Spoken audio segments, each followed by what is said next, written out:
The latest news reports show that missing teenager Margot Roth Spiegelman has been found after going missing for about 2 weeks. Many people, including myself, initially believed that she would come back since she's run away in the past. As the days went by, speculation from people in the town began to diminish hope of her ever coming back. A group of her friends missed graduation to go searching for her after being convinced that she was leaving clues behind so that she could be found. As a result, they ended up in Agloe, New York, where they found Margot at a general store. Here we have Quentin and Ben, two of the friends that went on the hunt to find Margot Roth Spiegelman and Margot Roth Spiegelman herself. Where did Margot go? We found her in Agloe, the first of the paper towns. But she probably already left for New York. How did you find her there? She left behind a series of complex clues for me to find. How did you know that those clues were left for you?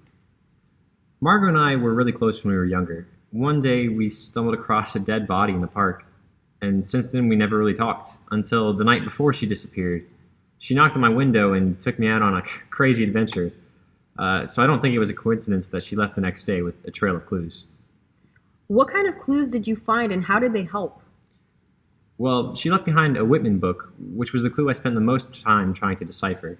The underlined passages were important to understanding Margot and where she might have gone.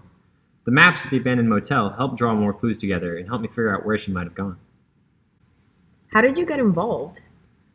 Well, I've been great friends with Q for years, and I couldn't let that idiot go off by himself. He would have gotten lost or killed if it hadn't been for Radar and me. Why did you decide to skip graduation? We were already so involved in the mysteries, so we had to go figure out the answers. Graduation just seems so lame compared to a road trip to solve a mystery. I need to fly to New York to interview Margot Roth Spiegelman to get her side of the story.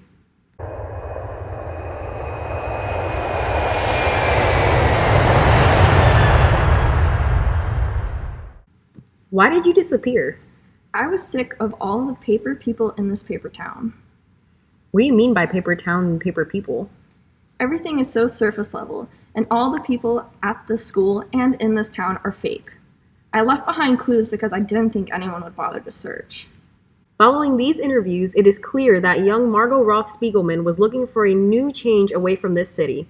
Luckily, her friends were clever enough to pick up on the clues that she left behind, solving the mystery of where she went. Margot Roth Spiegelman has a craving for self-discovery and adventure that she continually is looking to satisfy. She does not plan to come back home anytime soon, so she will stay in New York. Now, let's look at the possibilities for interdisciplinary learning with this young adult novel. We can tie content to science, geography, music, art, AP literature, and health psychology. In this way, we deepen meaning for our students and provide them with opportunities to think in more complex ways. As for science, Margot takes out her revenge on a frenemy by smearing hair removal cream on his eyebrow while he slept. A chemistry lesson could explore the chemicals that remove hair by breaking down keratin, one of which is strontium sulfide. On the subject of geography, maps are important to the plot of Paper Towns. In fact, the word map appears 72 times in this book. It would be a useful extension to study a map of Orlando to better understand the setting of this story. It would also be useful to plot the drive from Orlando to the New York City area, specifically the paper town of Agloe, and then calculate travel time. As for music, much is made about Margot's collection of hundreds of vinyl records. These musicians from the late 20th century could be studied along with the lyrics of their songs. Some of the lyrics foreshadow events in paper towns. Besides this, students could research the process of producing records.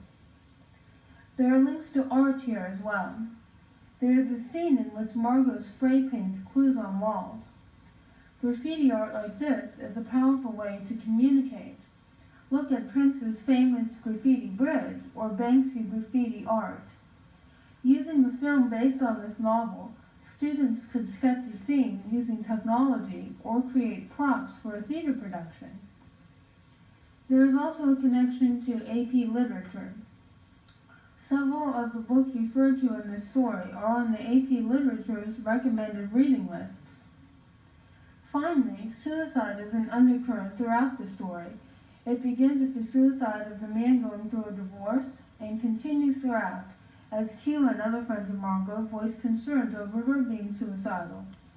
Suicide is an important topic for adolescents. For them, it is the second leading cause of death.